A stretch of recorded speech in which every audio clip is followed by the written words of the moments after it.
In today's video, you will learn how to set up Coming Soon page on Shopify. To begin, sign in to your Shopify admin dashboard using the account connected to the store you want to manage. Once you are inside the dashboard, you will see the main control panel where Shopify organizes all of your store management features, including products, orders, themes, settings, and storefront customization tools. From the left side menu, locate the section labeled Online Store.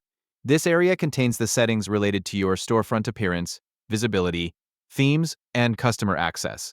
After selecting Online Store, continue by opening the Preferences section.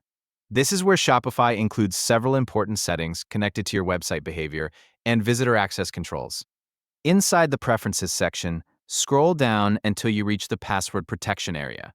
This section controls whether visitors can access your store publicly or whether the storefront remains restricted while you continue preparing it. Once you enable password protection, Shopify will prevent public visitors from viewing the full website unless they enter the correct password.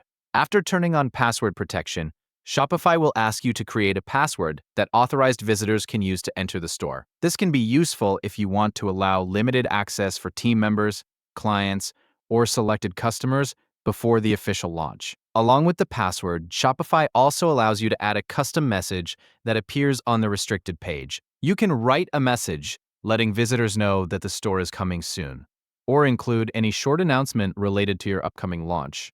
One important detail to understand is that password protection may not be available on certain trial accounts. In some cases, Shopify requires an active paid plan before these visibility controls can be fully enabled. If the feature is unavailable, upgrading the account plan may be necessary before continuing. Once the password and custom message are configured, save the changes to apply the settings. After saving, visitors will no longer see the full storefront.